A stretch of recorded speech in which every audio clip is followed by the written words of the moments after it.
are powerful. They can create or they can destroy. So choose your words wisely. Good evening and welcome. This is Face the Nation. We meet again Monday at 9:30 p.m.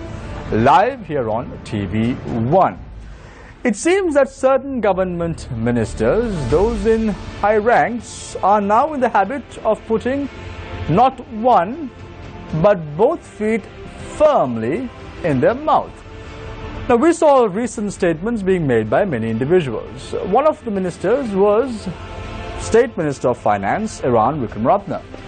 He says that Sri Lanka would soon introduce legislation for the immigration controller to act as the sole authority to expedite bringing in foreigners to be employed in the ICT sector in Sri Lanka. What does this statement mean?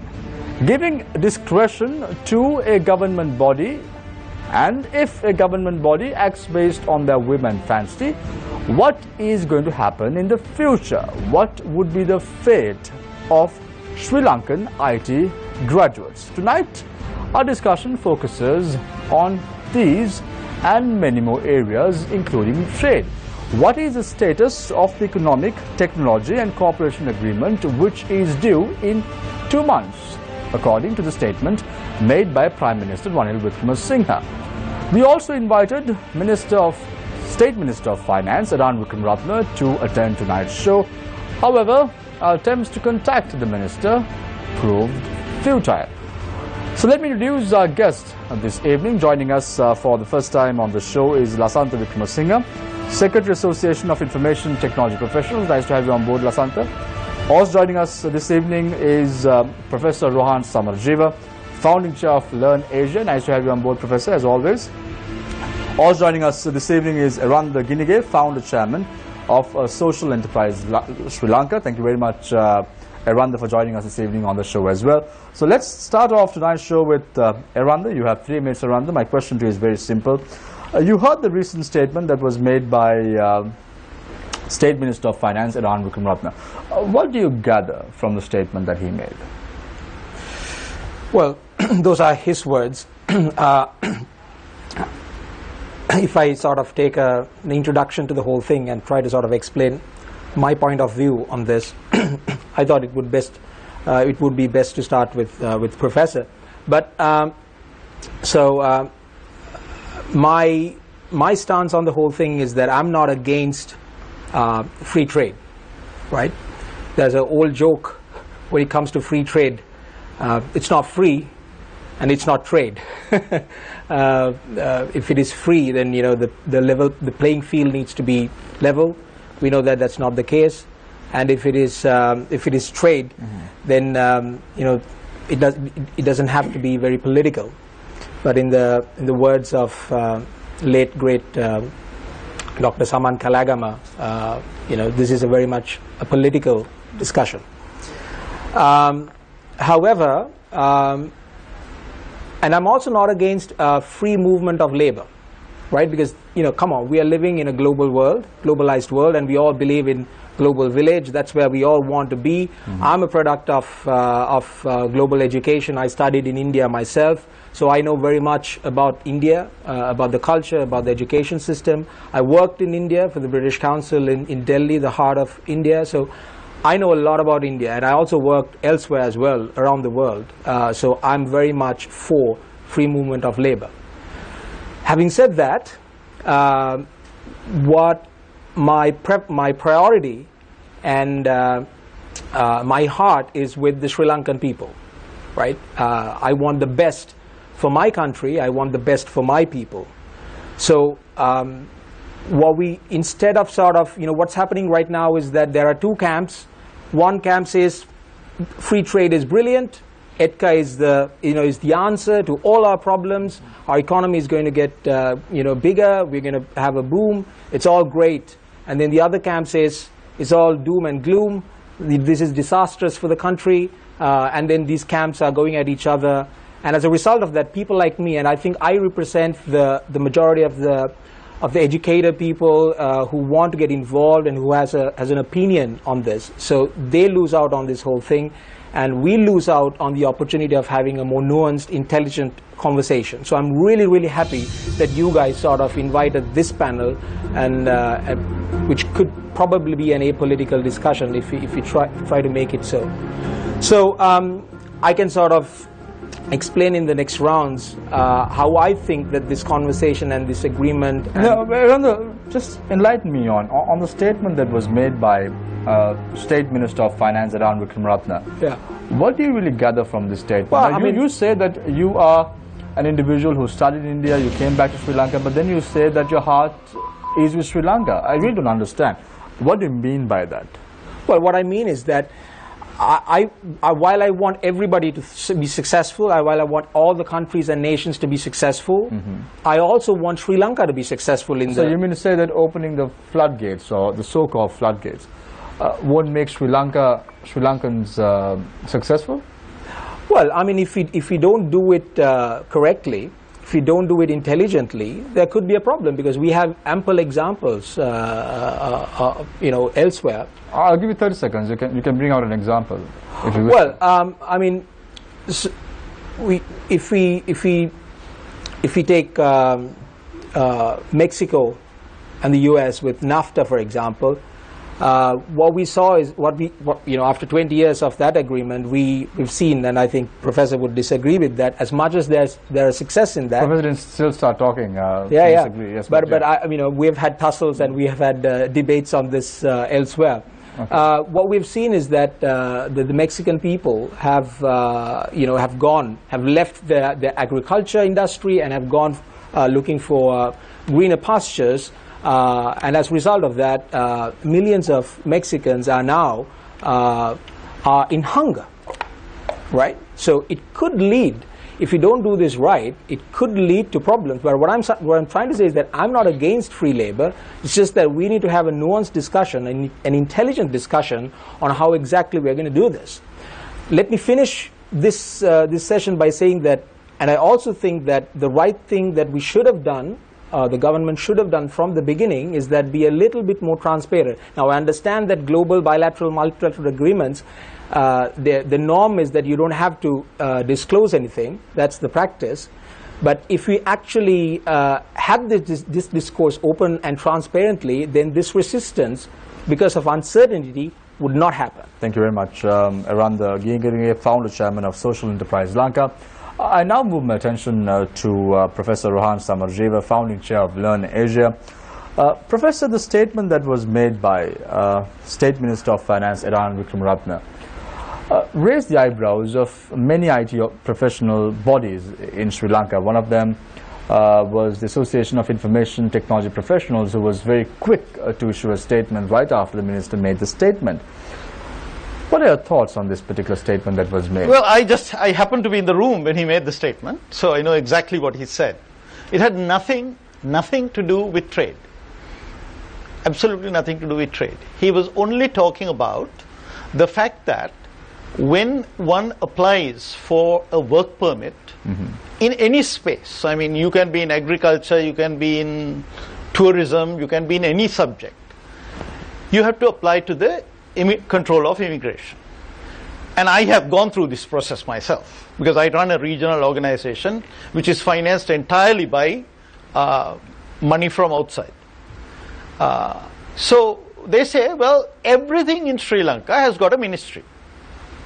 There is a ministry that is responsible for you. Go find that ministry and get a letter from the secretary of the ministry. Now, in the case of ICTs, the relevant ministry is Ministry of Telecom and Digital Infrastructures. What happens when you go there is that that request is then sent to the ICT agency. And it sits there for several months. And I'm not talking about hearsay, I'm talking about what actually has happened to even applications that we have put in, right? So back in 2004, when I started Learn Asia, I put such a request in and I got a letter from the ICT agency. After all, I was one of the founding directors. And then in 2005 or 2006, when I wanted to get that renewed, it just disappeared into a black hole. Now, there are people who say that is the way they exercise discretion. They give, they don't give, they give no reaction whatsoever, right?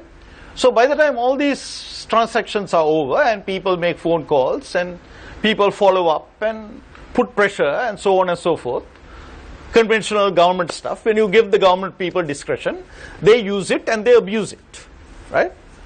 By that time, whatever you were applying for, the particular bid that you wanted to put together a team for, that bid is most probably gone, or you had interviewed some guy, and mostly if the people you want are very much in demand, and the guy says, okay, the woman says, where's my work authorization? And, oh, I'm not talking to you anymore, I'm sorry, I'll go somewhere else. So this is the problem. It's a problem of improper or delayed exercise of discretion by a government organization, which, in my opinion, should have been bounded by rules, right? But instead, they kept the discretion as it is, because they were not going for a change in law. All they said is that we have talked to the control of immigration, and the control of immigration will be given the discretion. So instead of you have to go to the control of immigration, then go to the ministry, then go to the ICT agency, and go to the ICT agency, and go to the ICT agency and make phone calls and send emails and, you know, whatever the delays that they are built into, you simply deal with one government organization. He has discretion to say yes or no. The old discretion remains. All that was said is that he will then have a list that will be prepared of the skills that will be permitted. So in my organization, we said, oh my God, let's get our act together. Let's write the skills that are needed, because the immigration controller doesn't know what kind of skills we need, because we are doing cutting edge research in my organization in data analytics and things like that, algorithms, hoping to get into AI and so on, right? So we said we'll put this language in so that these categories are in, so that if we want to bring somebody in, we will be able to be qualified. So discretion remains. It is completely within the government of Sri Lanka. There's not even a change in law. In my opinion, this is an inadequate change, because I am of the opinion that to expedite things, you have to increase certainty. Certainty means have rules, and rules that cannot be changed at the whim of one or two people. Now here we are not doing any of these things. We are simply saying, instead of 3 steps, discretion will be exercised in 1 step. That's all. Nothing to do with ETCA, nothing to do with trade, because trade agreements are about very rigid requirements that 2 countries have to agree to change. Professor, looking at the statement that was made by State Minister of Finance Eran Wickramaratne, saying that discretion will not lie now at the immigration controller, also raises the eyebrows of many individuals because of a few reasons. Why is discretion given to one organization? In a government that corruption is quite rampant, there can be issues when you give discretion to a government body. See, the problem is with our law. Our law is extraordinarily rigid. Our law doesn't allow people to come and work here.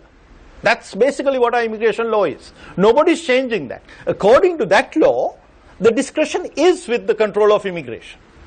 Has always been, right? There's no change in that law. He has, as an internal procedure, said that I will exercise my discretion on the basis of a recommendation of a letter from a ministry secretary.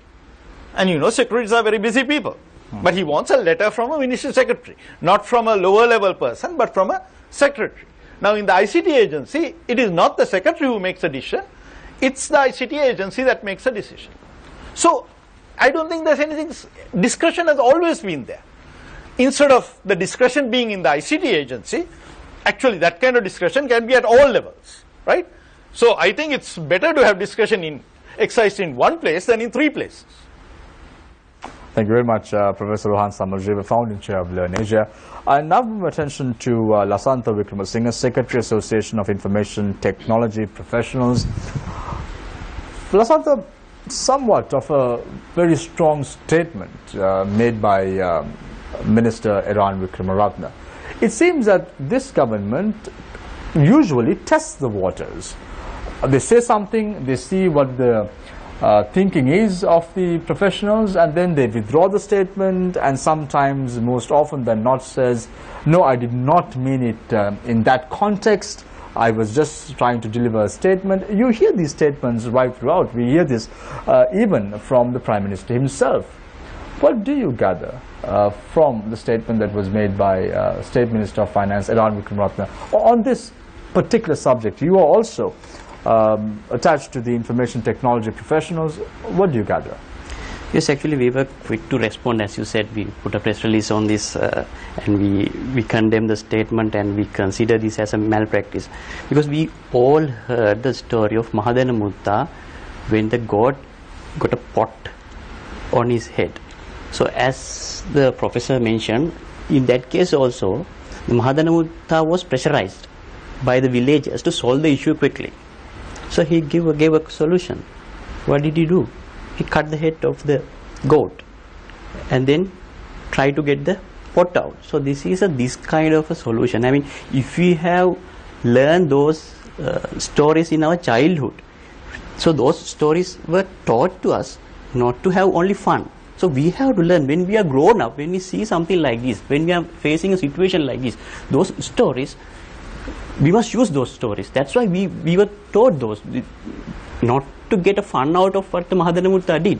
So this is that kind of a situation. So when there is a process, there are necessary steps. Okay, so that's why those steps are there. So I mean, so we are talking about information technology, and why don't we use information technology solution for this? And also, no, but your organization, let me interrupt you for a second here. Your organization says that irresponsible and unwise. That's how you describe the statement by State Minister of Finance. Yes. What make you say that? Yes, if there is a particular process, and if there is an inefficiency, as Professor said, there is an inefficiency. So what you need to do is you have to increase the efficiency. So what is the strategy of what is the proposal? To reduce the necessary steps in the process, so that make it quick. So is that what you should do? That's not the way you have to solve problems. You have to find robust solutions, and you may need to recruit some people. That of course to be done. So if you want to open these gates, it's another matter whether we agree or not, but if you want to, so please, you should first establish systems, laws and regulatory bodies, and everything is needed. So you just give the sole authority to one person, immigration controller, who has no knowledge on the subject, and the professor is suggesting to give a, I don't know whether he is, sorry, okay. So Iran is suggesting to give a list of skills. So you get a paper, you read to, this person has this skill, okay, right, so I confirm. So do you think, is this responsible? Isn't it is it a wise decision? So this is unwise and irresponsible and legal malpractice. So that's why we vehemently condemn his statement. Lasantha, you say that systems and regulations and laws have to be formulated. It's quite easy to say something like this, but how is it going to be practically implemented? How fast can you even bring a law in Sri Lanka? I mean, for how many years we have been talking about this free trade? So when the first joint committee report produced, that was in 2013. Sorry, 2003, when he was one of the members. I wrote. Yes, and so how many years now? How many years? It's more than 15 years. So if they really want to go for, sorry, there was a change of regime at that time, who had a different vision completely. But same economist, same people have been governing this process. So I mean, regime change happens. That happens in any country, and but who's going to take this burden if something happens? So whoever act on this has to be responsible for the country, because. Don't you think that which happened in the year 2003 back then, many years ago, yes, is now coming into the play again through the eyes of the United National Party? Yes, even in 2003 it was United National Party, because Prime Minister was Ranil Wickremesinghe and the President was Chandrika Bandaranaike. So it's a similar equation, similar situation, but and it was a continuous process. So I think the same people as Professor Samarajiva, Dr. Saman Kalegava, and Arjun Mahendran. So those people started the process, and they didn't change. Some were there officially, and some were then got out of the official stage and then try to promote free trade in a different stages like this. So it continues the process, and they were combined to some NGOs, and they were paid for this promoting. So all the things happening. And you got any evidence for your claims? No, I'm not talking. No, I'm not who is talking. paid? What is the NGO? Why don't you name names? So Advocata. So who has been paying them? When have they been advocating free trade? Okay. So I am not Who's talking. paying you? I am paid by my office And your for my okay. work. So what is wrong with that? So this is my time, right? Yeah, but Professor, No, but he's making allegations. He's a professor, No, right? but So he he- has he's to making behave. allegations. Why is he making allegations? Professor, he's No, not mentioning names. let me put my- He's not mentioning names. If he mentioned a name of any organization, No, then he we can- mentioned that other people are promoting from outside. Yeah, so but I was he's not inside. mentioned- no. My name was mentioned. No, Now your I'm name was not outside. mentioned. I'm being No, paid. no, I I didn't want mention to know your name. Professor, Who is paying me? I Your don't name know was whether not you're paid or mentioned. not, Your but name I was didn't not mention mentioned. your name, No, right? but you mentioned my name. No, Professor, I he didn't say mentioned you a were name paid. that you were My involved in name, 2003. someone's name, these are the names and that are Arjun mentioned. Mahendran's name, but he did not level any allegations at all. He said that it happened in the year I 2003. would invite you to listen to that language. No, I would, but yeah, you can And continue or this is something. a problem. We should just talk ideas without doing this elbow business. I agree, but he just- yeah, okay, they yeah. want to do everything, but they don't like when we say their name. So what is this? I didn't say he was paid. I just said there are people who are paid, and Advocata is one of the institution. Okay, and No, he's you an don't have advisor. to mention any names, because if you do Yes. mention any names, you have to take full responsibility. Of for the course, claims that you're and making. if you look at our book which we written on ETCA, we have put everybody's name here. Thank you very much, So we are sir. taking the responsibility, and we are actually, if somebody wants to sue us, please do so. Thank you very so much, we are taking the I'm not responsibility. Thank you very much, You're making allegations in public. I'm challenging in public. So- if they have the guts, come up with your evidence. To whom I shall make an give allegation? evidence. To whom I make an allegation? You're making allegations on a public medium. Thank you very much. To whom? Shami, this is not. Thank you very this much. is No, exactly I will give you an opportunity to speak. Just because you are a You- professor, or you are an elder one, don't try to. Lasantha, Yeah, hold on okay. for a second. We need to close the first round. Let me open the floor for questioning from our journalists. On to my immediate right is Nadir Majid. On to my immediate left is Charita Fernando. And on to my far left is Chaturang Hapuachi. So let's start off tonight's show with the Q&A from the lady. Charita, yes, it's all yours. Yeah, thank you, Shamir. My question is for Eranda, to you, Eranda. Now, one of the concerns raised from the camp opposing ETCA is that signing this agreement might compromise Sri Lanka's competitive advantage over other countries when you consider the IT sector. What is the competitive advantage we have right now compared with the regional countries? It's an interesting word. Whether it should be competitive advantage or comparative advantage is an interesting thing, right, Professor? You know, when it comes to free trade, it's more about comparative advantage. Now, let me give a little bit of context to this, right? How long do I have for this, Charita? Okay, cool. India is a massive country, right? It has over 1.3 billion people, right? And their poverty is at 22%. And if you do the sums, it's 10 times our country's population, right? So it's a massive, poverty-trodden country. As much as it has a huge growth rate and a huge GDP and massive industries, that's what it is. We are a small country, right? And one needs to actually take into consideration, and the other thing is we are both developing countries, right? Other trade agreements tend to be with a developed country and a developing country, right?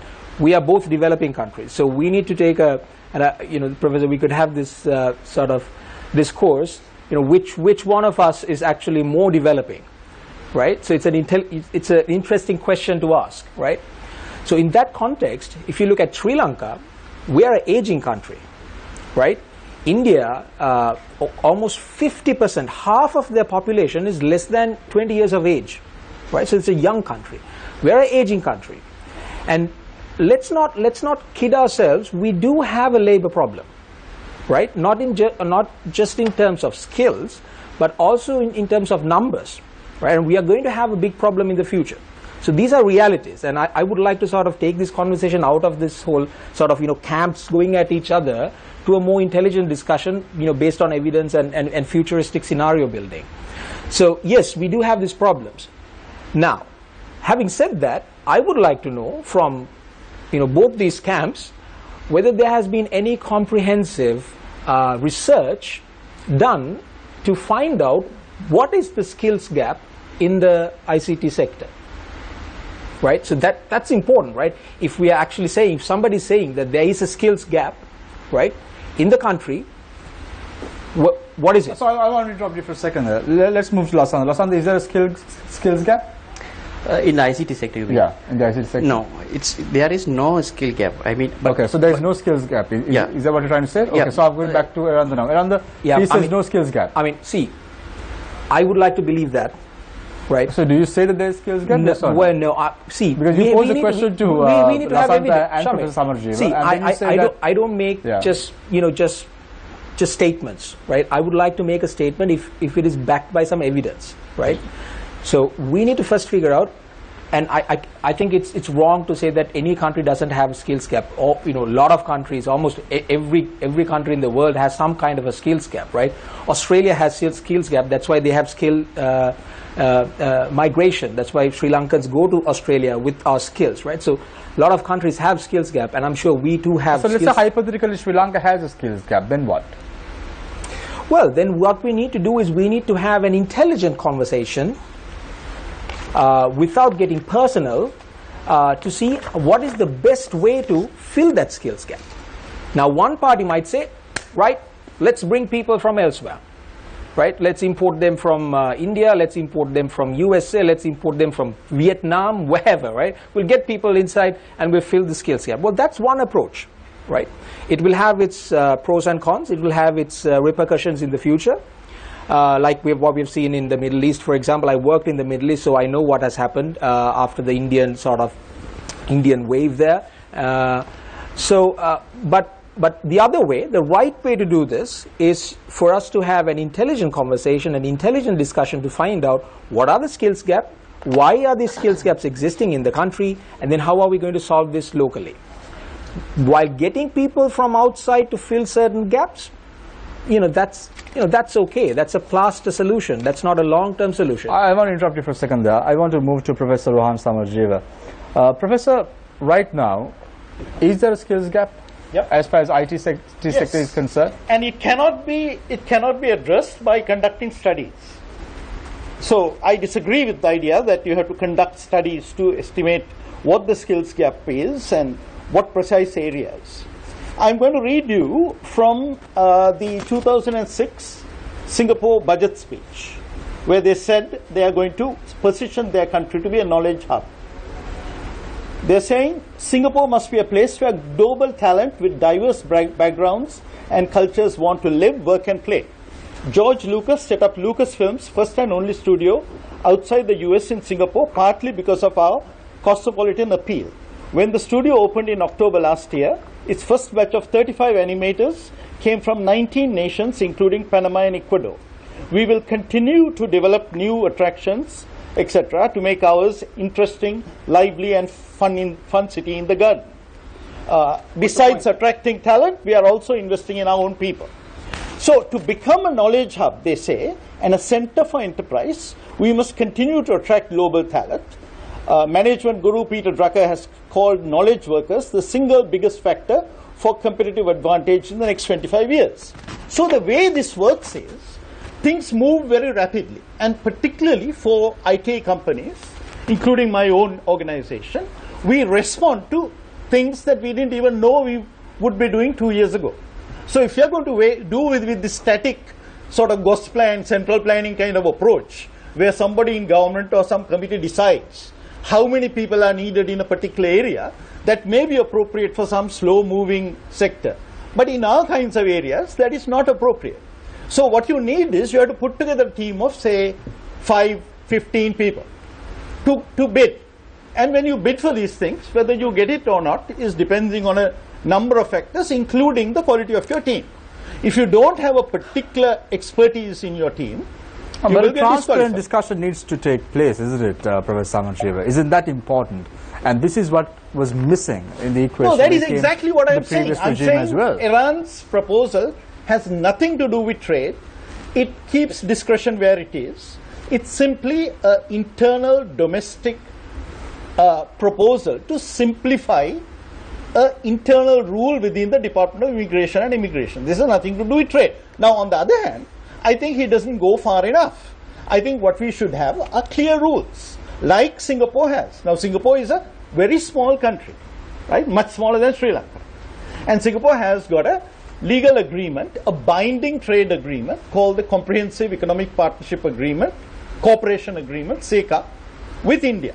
But Professor, you know, given this government's track record over the last 2.5 years, they just say something in an open forum and then expect the people to believe that a discussion had already taken place on subjects like this. We've seen this. I heard him say that he was responding to requests from industry leaders. That's what I heard him say. And I don't think this is some kind of earth-shattering change. Discretion is legally, has always been with the control of immigration. Yes, Anand, what are your thoughts? See, Professor, I'm surprised you being a fantastic researcher saying that research is not the way to figure out skills gaps or skill shortage in the country. I mean, come on. I mean, I work for a UK organization, right? And in the UK, there are entities called sector skills councils, right? For each sector, there is a council which is made up of industry, which is basically industry councils, right? So for ICT, there's a council that has representatives from all the leading ICT companies in the UK, right? So what they do is the Sector Skills Council act as the interface between the industry and between the academia, the education providers, let's call it, right? The universities, the colleges, the technical colleges, whatever, right? And it also has an interface with the government, and it also has an interface with the students, the future workers, right? So what they do is they conduct continuous research. They have a fantastic process, Professor. I mean, we can talk about processes, improvement of processes. They have a process where the industry tells us these are the skills that are in demand right now. These are the skills that we need in the next 2, 3, 5, 10 years, right? And that information gets translated to the education providers. Education providers have a system that readily translates that demand into supply. Professor, proper mapping of manpower planning is needed in Sri Lanka as This well. is going on in the TV Tertiary and Vocational Education Commission of Sri Lanka. I know this very well. It's being done for hairdressers and cosmetics people and various other sectors. This we are talking about cutting edge, high level skills. We are not talking about people who will be Such as? Yeah. Such as? I'm talking about data analytics people, the subject that my team is currently working on. Okay. Data analytics, actually we don't really have data analytics being developed. We are working with the university to develop the capacity, because what we want is more people qualifying here, because it's cheaper, easier, better for us, right? We are working with the university. But how will the immigration controller knows when he gets a list? Okay, this individual who's coming for a visa is qualified to take a job posting in Sri Lanka. We are now, in my case, Is he right? qualified to let's take a lot of judge these. Let's take our software industry. We are exporters, right? Sri Lanka gets 7.1 billion in exports, from service exports. Quite a lot of that, 3.5 is from tourism. Quite a lot of it is from software and IT-enabled services. Almost 1 billion. Right? So if they want to get more work, bid for more projects, and they want to bring 1 or 2 people, you can put numerical limits, as most countries do. You can put salary floors. You can say you can't hire anybody for less than X amount of rupees or X amount of dollars. You can say it has to be 5% of your research scientists or executives or managers, right? You can say any of these things, but give the flexibility to a decentralized system. Why do we think that some centralized committee is going to know? What are these committees going to be comprised of? People from the university. Mr. Vikramasinghe, I want to ask a question from you regarding now. Professor is saying what is wrong. can you actually tell us what is wrong with doing something like this? Actually, so the entire frame of looking at this problem is wrong. So let me finish this. I'll follow on with my question. Now, what I'm trying to say is, yes, we understand the point you raised in the first round to say you're looking at the process wrong, but if we allow people coming in from other countries, what wrong does it does to us as a country, or what wrong does it does to the industry? Yes, that's very important does question. It do to the industry? So, but give me some time to answer this question properly. So first of all, we need to analyze the ICT sector. Okay, what is the sector? So if you analyze the sector, so this is a sector which is growing. So Sri Lanka doesn't have that much industries which are growing rapidly. So this is one of those. So in 2003, so growth in revenue in US dollar million, it is 213.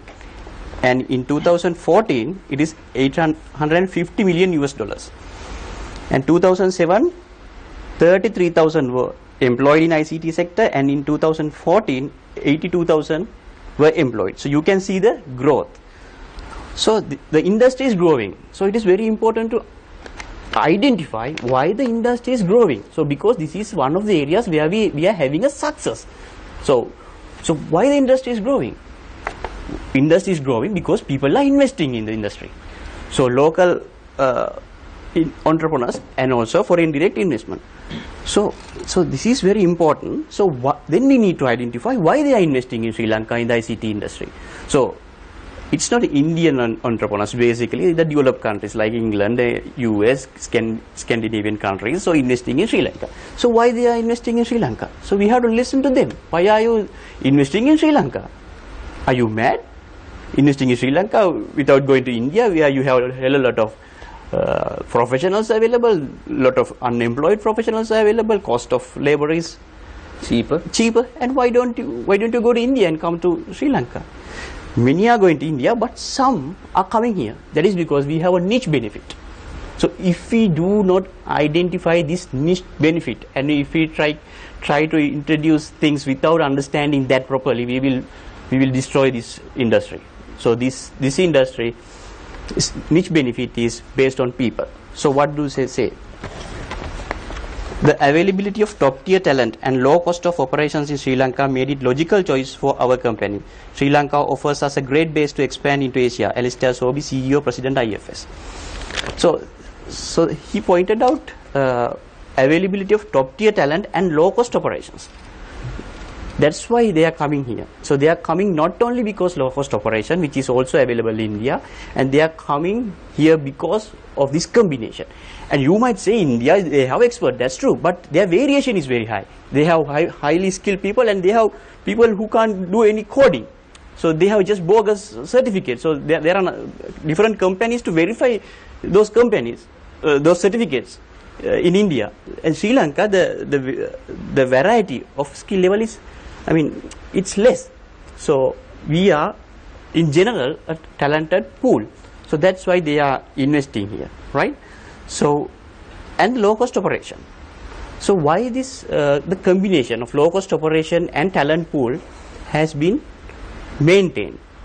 So that is because when people are doing mathematics in the A-level stream, so first they apply for engineering and then they apply for IT. So that's the second level in the marking scheme. And out of people who are going to engineering, straight away come to the... Let's put all this to a side for the moment, Lasantha. Are you an IT professional? Yes. Would you like someone else coming from another country and taking a top job in the company that you are working for? Yes. Give me 1 second to finish my logic. So this logic is very important because nobody knows this. Very quickly. Yes, of course. So because of those two reasons, they are investing. So if we open the gates to, let's say, India, okay, so because if you open the gates, Australians wouldn't come here, so people from England wouldn't come here, so people from India and less paid country, so let me finish, come here, okay, then what would happen? So the salary level will be decreased. So the cream of students coming to this IT sector because we are maintaining a satisfactory salary level. Right, okay. So now my question, right, you're an IT professional. Would you like if someone from a neighboring country comes and occupies a seat next to you? No problem at all. So if there's no problem, then why not? Why it's not like have, this. have I mean, people come so that's in? why I was trying to tell you. So if you consider this, I mean, the entire aspect of looking at this problem is wrong. So this is an industry going. So we should speak in this debate also how we can send IT professionals to other countries and earn foreign exchange. So instead of what we are talking, this is very negative thing. So please don't do that to our country. So this is an evolving industry. So if we are talking in this debate or panel discussion or whatever, and if these professors are talking how to grab job opportunities in Australia, England, UAE, that's what should happen. So but instead of that, we are trying to give our job opportunities to other people when there is no such necessity here. Professor, if there is a skill gap, you should invest on education. Yes, Professor Lasante is talking from his heart. He's an IT professional. He says that he does not have a problem with a neighboring country individual coming and sitting next to him and working with him. But then there is another issue: Sri Lankan jobs. Yeah, Is at I would stake. rather have people work here than export people. I mean, one of the problems that the IT sector is suffering is that we are losing a lot of people to Australia and New Zealand and What about the salaries that other places. Lasante mentioned? No, but people want to live here, right? And it's expensive. I have hired foreigners. I have worked with foreigners. It's expensive to hire foreigners.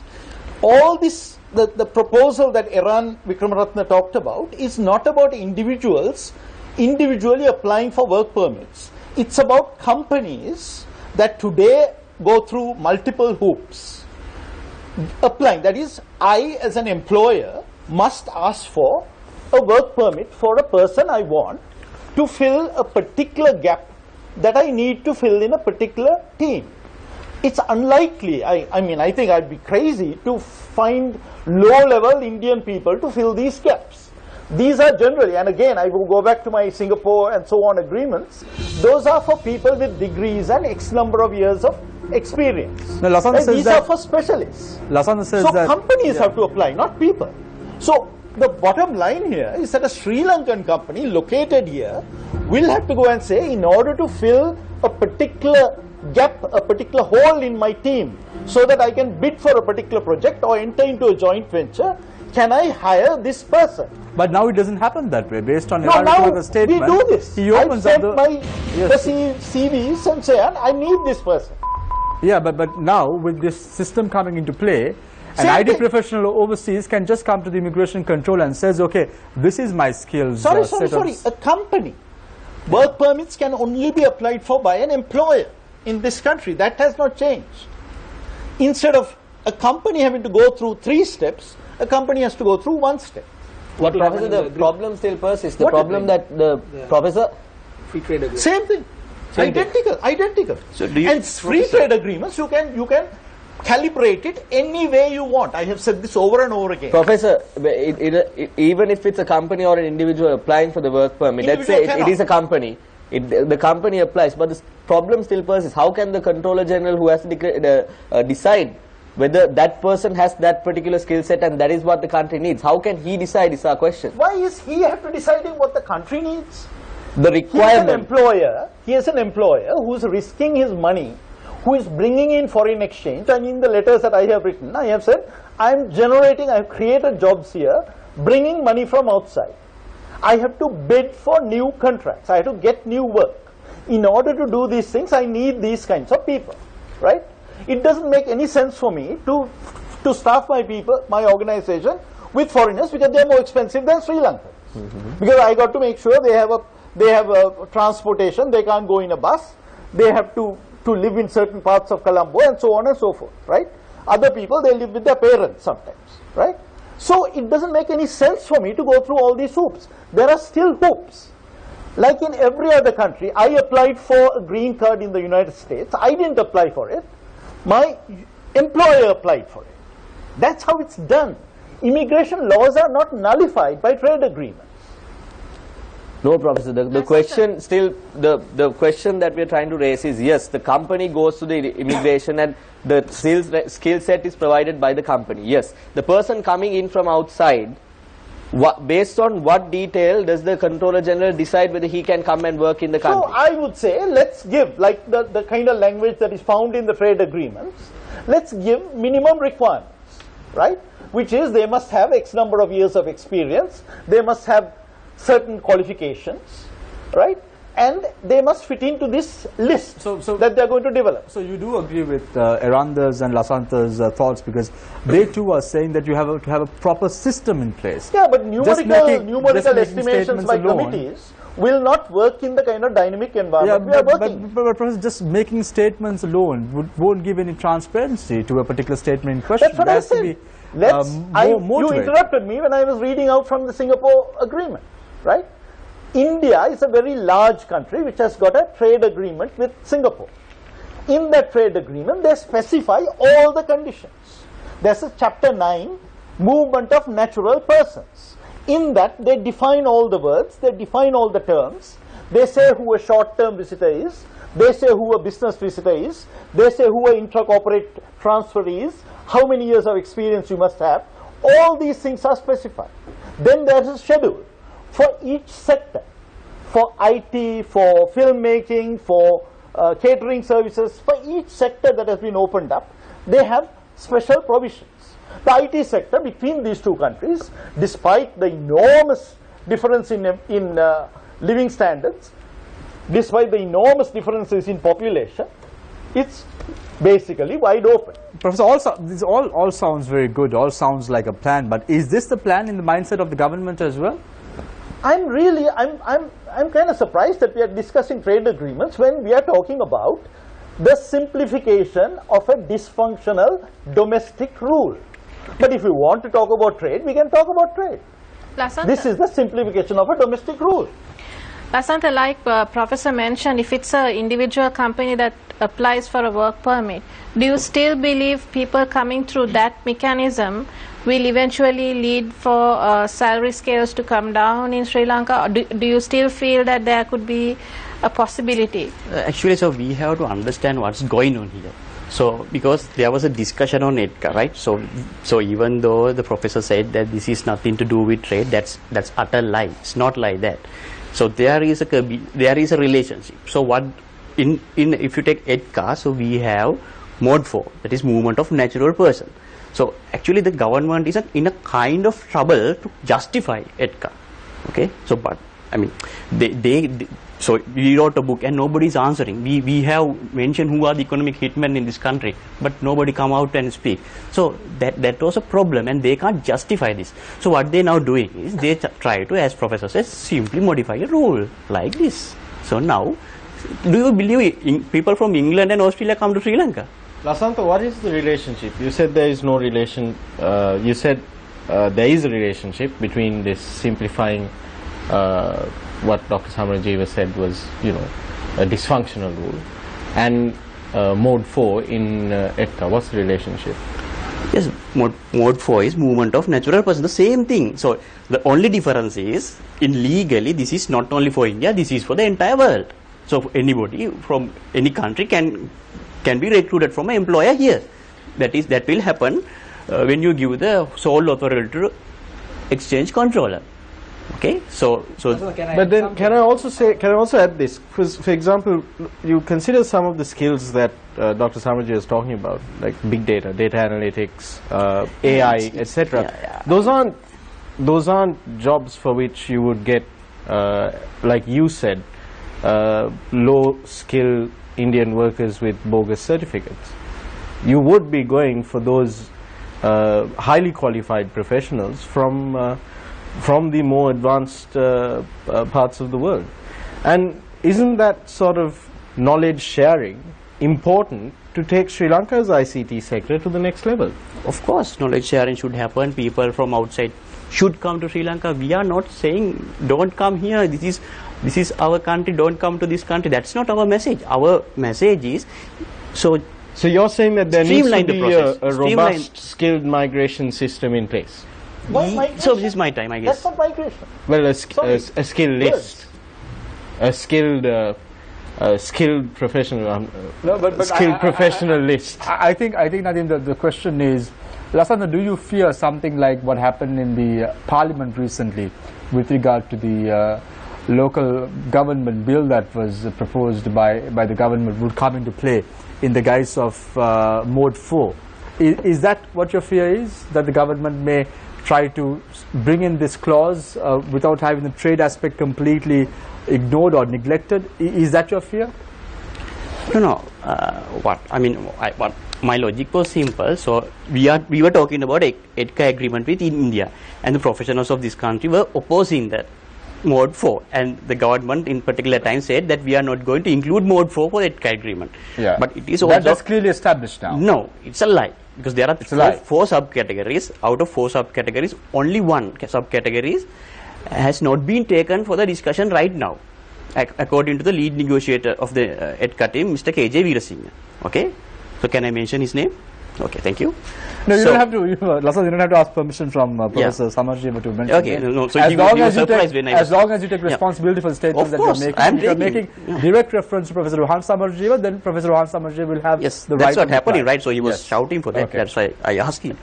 So he mentioned all 3 subcategories like business visitors, mutual transferees. I can't remember the other. Intracorporate transferees are included in the ETCA agreement, and only the this freelance thing, what is it called? Dependent professional sector. No, not that. Some, for example, a freelance professionals cannot come in. So that's the only thing. But Nirmala Sitharaman, the then Minister of Trade, when visited Sri Lanka here, she mentioned that we are doing this Mode 4 in step by steps. So in Mode 4, 3 categories are already included now. So only 1 steps to go. So that will be the next step. So simple as that, if you combine that. Yes, what are your thoughts? You listen to Professor Rohan Samarjiva and you listen to Lasantha as well. What are your thoughts? Well, what do you gather from this? What I was going to say is that you can't. I think in this whole discourse, discussions, and all kinds of writings, there's also talk about Mode 4 alone and Mode 3 linked to Mode 3. Right? Mode 3 linked to Mode 4. Yeah, Mode 3 linked to Mode 4, right? So that is where we are. I don't know. That's what some people say. We had that under the BOI for many years. Right. So that's not the always case in ETCA, right? So it's go beyond that. Beyond that, right? Yeah. Okay. So again we're trying to sort of catch this from the wrong end, right? Let's look at it from the problem, right? Let's look at it from a solutions point of view. And I agree with Lasantha when he says that if we have this shortage of labor, skilled labor, whatever it is, we need to fill it and develop it in long term locally. We need to have that system, and I would like part of this discussion, gentlemen, ladies, to spend on that, so that we are more solution driven rather than sort of picking on words. No, but it's quite important for us to understand what the problem at hand is. So my question is, what do you gather from what Lasantha and Professor Samarjiva says? Well, what would be the way forward? What would be the thinking right now in that the way scenario? forward is, I think, the negotiators, Professor, right, and the wider team, everybody responsible. If you can have a bit more transparency on, this is our direction of travel, right? This is how we are thinking that we think this needs to be, right? If a little bit of information is available, I think the mature, educated professionals in this country will have a more intelligent discussion rather than speculating and then resisting the whole thing. Thank you very much, gentlemen, for your thoughts in the first and second round.